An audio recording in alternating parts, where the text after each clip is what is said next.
4 a.m. Kiserian in the county of Kajiado. Our short early morning journey takes us to an area called Gitaigeru. We are driving in darkness. Very few people are awake at this time. I am here to meet a lady called Rebecca. Rebecca has been ailing from this disease, cancer, for almost 11 years now. It has completely deformed her face and completely changed her life. I'm here to gather her story. John Mwangi welcomes us to his home before dawn. He leads us to the front door of his house. Hodi. Hodi, hodi, hodi. Inside, we find his wife, Rebecca Kuri. The two have been married for 30 years now.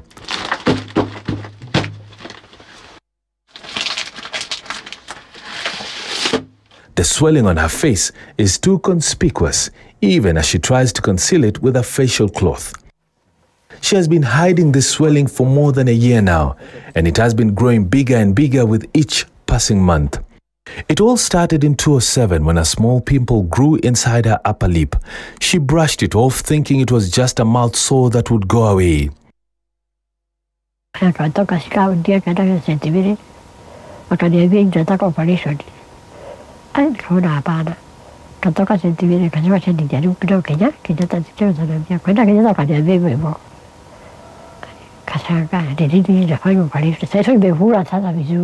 She sought another doctor's opinion and biopsy was conducted. Her tests were brought to Kenyatta National Hospital, where doctors declined to tell her the outcome of the results. She stayed with the uncertainty for a year. Ndio tukaelezewa sasa itabidi ifanywe operation, lakini hatukuwa na hiyo uwezo, kwa sababu wakati tulienda huko tukaambiwa mambo ya operation tuliambiwa shilingi 10,000 na hatukuwa na hiyo pesa. Kuja kuchangisha hiyo pesa tupate shilingi 3,000 haikuwa afford tuende tukafanya operation. Kwa hiyo ugonjwa iliendelea tu. Because of lack of money, Rebecca only started chemotherapy sessions in July last year. When we went to film her, she had only had 3 sessions, but her face continued to swell and they had run out of money. Every chemo sessions cost them 12,000 shillings. Her x-ray shows the extent of the damage caused by the cancer of the bone. This is her left side of the face. Everything seems intact, but the right side is hollow, an indication that the disease has completely damaged her facial bones to a point where her face is drooping. Mwangi says doctors erred in informing her very late that she had cancer. Mimi naona ni kama walichelewa tena, kulingana na vile tumeongea na watu huko Kenyatta.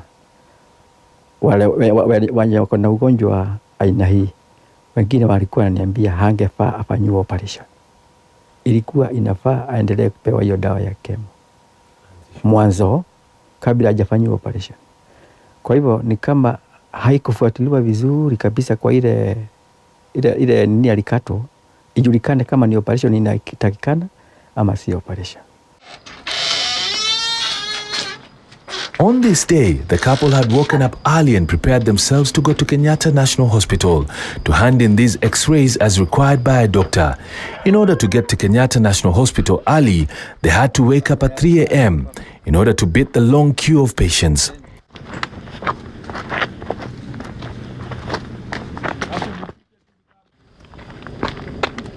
The walk to the bus stop takes them roughly 20 minutes. Traffic from Kiserian to the city can be terrible. They have to get to the bus stop before 5 a.m. A matatu journey to Nairobi from Kiserian can take up to 2 hours sometimes. So we decided to give them a ride to the hospital.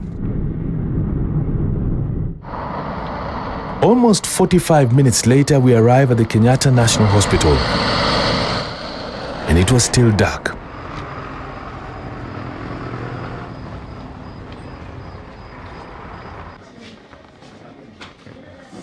At 10 o'clock, Rebecca was still waiting in line at the oncology department. Today she is lucky she will be seen by a doctor.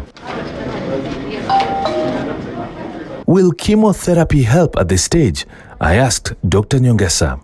It's a bit extensive. It has affected her eye, her nostrils, even into the brain, the bones of the skull, the sinuses.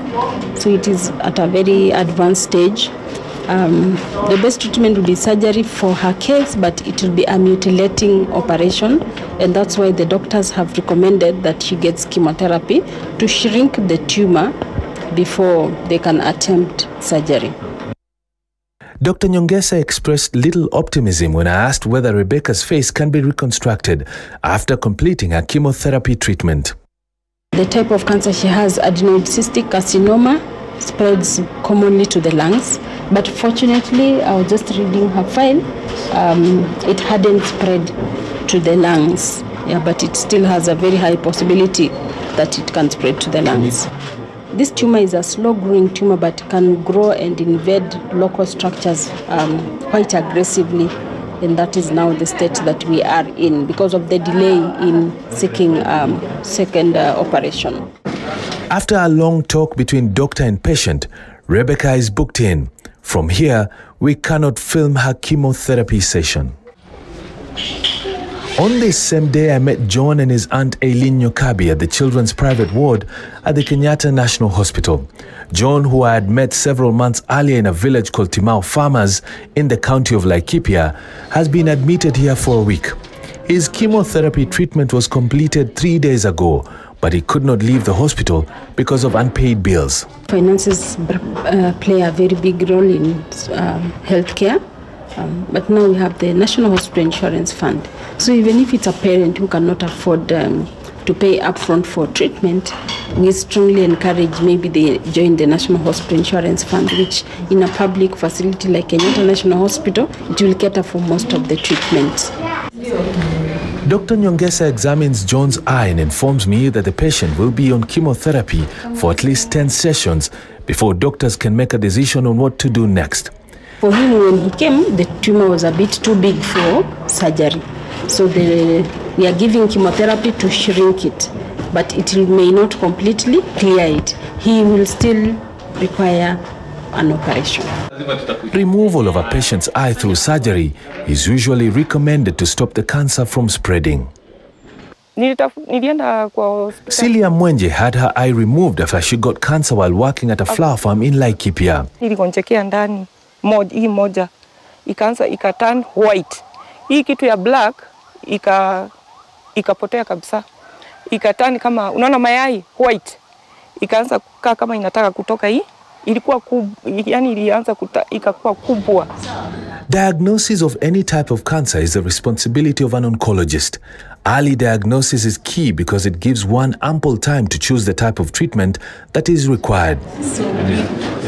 Restricts cancer cells from spreading, reduces the cost of treatment, and most certainly helps to prolong life. However, many have raised questions on the roles oncologists play in fighting the disease. We need to see doctors who work for the government. They need to be there full time. We need to have boards that are written. This doctor is working from 8 to 6 of, or some site, sort of structure. But they don't wear their tags. They don't show up, or they show up for like an hour or two, and then they go to their private clinics. There is no regulation with the Ministry of Health. There's a lot of chaos. Everybody seems to be doing something, but they're doing it. Some doctors have been accused of intentionally withholding a patient's cancer status for reasons known only to themselves. The hospital did a test, a biopsy. They come and tell me the biopsy has to go to Nairobi Hospital, to South Africa for how do you say it? For the test, the biopsy has to be done in South Africa. Only to come and learn, it's been done in Nairobi. I go to Nairobi Hospital, I'm told it's been taken to a private clinic. Meanwhile, Burkitt's lymphoma is a very fast spreading disease. My wife is wasting away. Other oncologists have also been accused of being insensitive in their manner of disclosing ailments to their patients. She was diagnosed at Coptic Hospital, and the way she was told she has cancer came as a death sentence. Mami uko na cancer, kuje tukukate matiti. And she called me screaming her head off. She was really crying. She said, "Mom, I have cancer and I'm gonna die." Some really take it negatively that you told them they have cancer. And I've seen a patient, for example, leaves my desk, goes to the nurse, asks the same question. What cancer is this? What stage is it? Like they've not had anything. Then they leave the nurse, they'll go to the reception. The receptionist to ask, okay, I was told that I have cancer. Can you check for me what stage it is? There's a lot of denial, a lot of cross consultations of the patient until sometimes one wants to hear that actually you don't have cancer. They want to hear a different answer because of denial. Most insurance companies do not offer medical cover to cancer patients because the disease is considered high risk. Misdiagnosis of this deadly disease remains a singular terrible reason as to why cancer is the third deadliest disease in the country. Joe Kiboy's wife is a typical example of what ails the country's medical profession. Having complained of stomach abscess for months, medics discovered that she had cancer 4 years on. I had to get somebody else, another radiologist, to come and do the test. And he did it. It's like he was hiding from me because the doctors are going to get on to him. And he was like telling me, like, don't tell them I told you this, but your wife has cancer. Yes. Meanwhile, the hospital won't even give me the tests. We were running up and down. You wonder why. Teresia Migui is 75 years old. She experienced bowel movement problems many years ago. She says tests were done by doctors for more than 3 years, but none of the medics could trace the cancer. Instead, they told her she suffered from all sorts of diseases. Stage ya kwanza takuwa mzuri, lakini sasa gikaa sana nasumbua watu saidi. After 3 years of doing all manner of tests, a doctor discovered that she has cancer of the colon. Teresia is lucky to have a family that supports her financially. Her condition, which is also as a result of cancer, requires frequent visits to the hospital to check for leakages on the tubes in her stomach, infection, and also to get new excretion bags that she requires. Many cancer patients in the country have lost hope and become withdrawn from society because of the stigma that comes with the disease. Palliative care is often recommended for all cancer patients, especially those whose cancer is at an advanced stage. This is Laikipia Palliative Care Center, a hospice established to offer help to terminally ill patients. The center provides counseling, home-based care, and even bereavement support to families. We normally do counseling to the cancer patients. We offer them home-based care. We offer them bereavement support when they have lost, when families have lost their loved ones. And we also try to make their journey easier. December 2018, and the hospice is hosting a Christmas party for cancer patients. Some are critically ill, while some have just discovered that they have cancer. Some were accompanied by their relatives, yet some were all by themselves. Wala watu wengi wako na kansa ni akina nani? Hata wewe mwenyewe ukiangalia pate kama hii, si ni wamama, na wengi sana wao ni nini? Ni breast cancer. Kama jana tulipata mshtuko, mtoto wa miaka 11 Nimrod analetwa hospitalini. Mama yake yeye anakuja family planning na mtoto kumbe ako na uvimbe kwenye matiti. Anapelekwa hospitalini. Anaambiwa apigwe picha. Picha inaambiwa utapiga Januari. Sasa hiyo sio death sentence. In many hospitals, including Kenyatta, many relatives are forced to sleep on the corridors or even use extra money to book accommodation in hotels while accompanying their cancer patients for treatment. It is for this reason that the Kenyatta National Hospital has embarked on an ambitious project to build hostels for use by relatives who accompany their sick ones. For anybody to stay in the hostel, you will have to be a patient who can actually go home. So we will expect it to be home away from home. So it will have a garden where you can sit. It will have a gym. It will have a chapel and a quiet room. It will have a resource center. So actually we're just trying to give you a place where your healing can actually begin. The administration at KNH also wants hospitals in the country to help out with the burden of handling cancer patients. Counties are also being prevailed upon to start offering scholarships to doctors who want to study oncology. Through a draft bill in Parliament, Laikipia Women Representative Catherine Waruguru wants cancer patients in Kenya to receive free treatment. Kenyans cannot afford to pay for their bills, and they cannot afford even to buy drugs or even seek medical treatment, whether in this country or even overseas. Number two, it is that cancer drugs are so expensive in this country. So I'm first seeking that the government will declare cancer as a national disaster. At the time of filming this documentary, many of the cancer patients continue grappling with different stages of a most agonizing disease. Sadly, Esther Tanui, aged 70, who had cancer on her leg, passed away on the evening of June 22nd. Wangeshi Mwangi, who had expressed hope in battling the disease when we met her in Nanyuki, lost the battle to breast cancer on 14th August this year. Caroline Acheng has since been transported to a rural home in Nyanza for her palliative care. She has been unable to get medication and her health is fast deteriorating. Her right breast is completely ruptured. Paradox Scar has healed completely after his amputation. He's now more efficient in his movements using his crutches.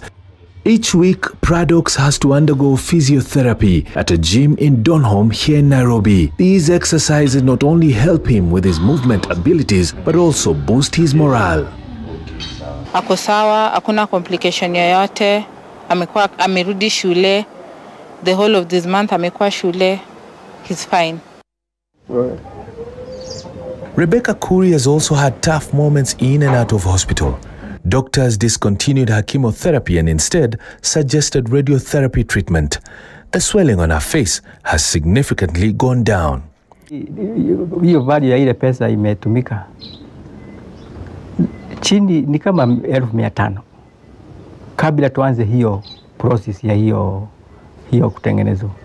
1500 ijabaki imeisha, na unaona bado hiyo macho sio mzuri hata kidogo. Just like her, many other cancer patients keep waiting in that difficult space between hope and despair. Nimrod Taabu for Citizen TV.